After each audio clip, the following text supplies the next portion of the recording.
இந்த ரெஸ்டாரண்ட்டுக்கு இவங்க சாப்பிட வந்திருக்காங்க. ஆனா இந்த ரெஸ்டாரண்ட்ல எல்லாமே விலை அதிகமா இருக்கு. அது மட்டும் இல்லாம பார்க்கவே ரொம்ப வித்தியாசமாவும் இருக்கு. இது பார்க்க எக் ஆஃப் ஆயில் மாதிரி இருக்குல்ல, ஆனா அதுதான் இல்ல. டேஸ்ட் பண்ணப்பதான் தெரியுது இது முட்டையே கிடையாதுன்னு.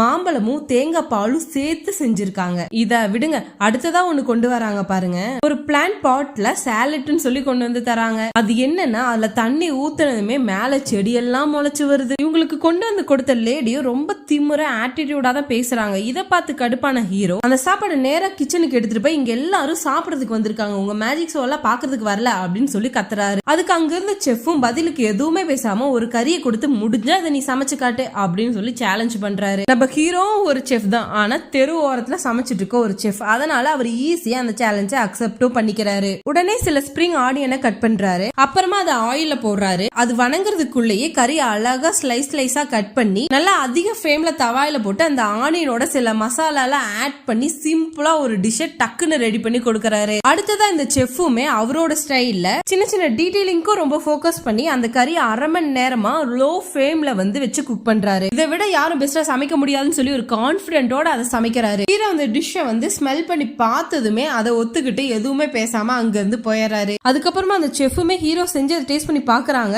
அந்த டேஸ்ட்ல வாயடிச்சு போய் செல்ல மாதிரி நிக்கிறாரு.